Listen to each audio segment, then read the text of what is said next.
KingSize WordPress theme comes ready with 6 widget-ready sidebars. In addition, you can create an unlimited amount of new sidebars as well. Included with our theme are also 3 customized widgets specific for our theme and our buyer's use.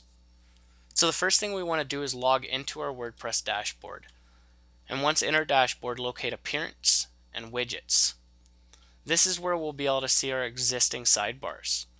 So we have a main blog sidebar, a pages sidebar, a contact page sidebar, a footer column left, footer column center, and footer column right. As mentioned before, we can create an unlimited number of sidebars. So we can locate in Appearance, go to Sidebars, and here we'll find our sidebar generator. We can create as many sidebars as we want, and on various individual pages and posts assign those custom sidebars as needed. So let's click Add Sidebar. We're going to add an example name. We're going to click OK, and we'll see that our example name sidebar was created. We can go back to Widgets, and we can see in our list of widget-ready sidebars, there's now an example name sidebar. Included with our theme was mentioned to be 3 custom widgets.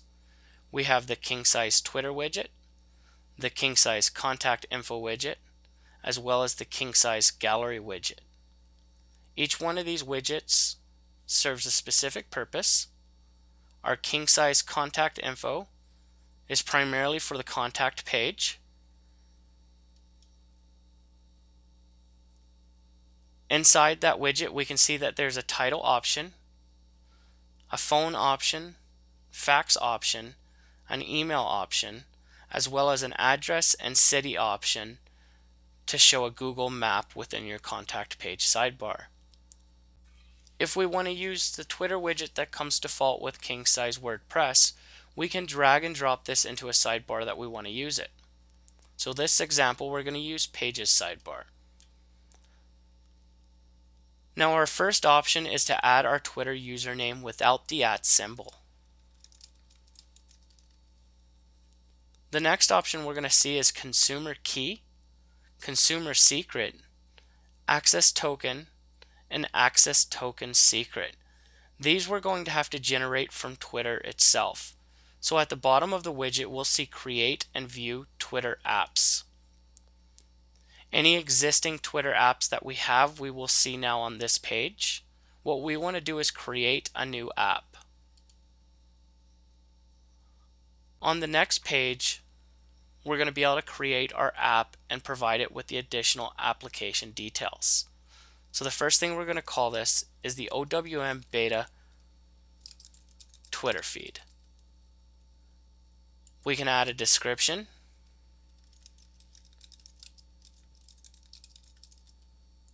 We add the website URL.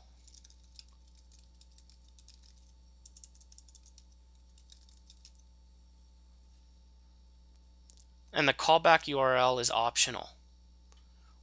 We must agree to the developer's agreement. Click Yes, I agree, and create your Twitter application.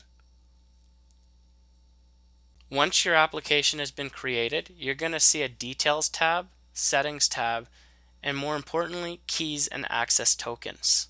Let's click on the Keys and Access Tokens. Here we're going to find our consumer key that was requested, so we're going to copy that and bring it back over to our widget. Now we're going to look for the consumer secret key. Copy that and bring it back to our widget. Next, we're going to look for the access token. So what we need to do for the access token is go down to the bottom and create an access token. Now that we've located our access token, we can copy and paste that into our widget. Now we need our access token secret. We're again going to copy that and paste it in our widget. The next option is the title. This will be the title of the area in the sidebar using this Twitter widget. And here we can define the number of tweets we wish to display. For example, we're going to show 2. We're going to click Save. And now that information will display on the page's sidebar wherever we choose to display this specific widget sidebar. Our next widget is the KingSize Gallery widget. Here we have the option to give it a unique title. We can choose how many images we want to display. We can order by random or latest. We can choose to either just display the image, link to the page, or link to the article. For the image hover title, we can either show the image title or post title. Do we only want to show one image per post? We can choose yes or no. If we choose yes, it'll show only one image from each post. If we choose no, it'll show multiple images from each post. Once we've configured our widgets, make sure to save your changes and reload the front end of the website to see what you've done. Now, as we mentioned before, on both pages and posts, we can assign sidebars. So let's go to a page and we're going to edit the blog. This also applies for the post as well. In our right sidebar of our edit page or post, we will see custom sidebar. Choose a sidebar to display. This selection will be unique to just this page or post. We can see all our available sidebars for selection. Once we've selected which sidebar we want to use, we update the page or post and it will reflect that selection. If you have any questions or concerns regarding the sidebars or widgets, you can contact us by joining our support forums at rwebmedia.com/support.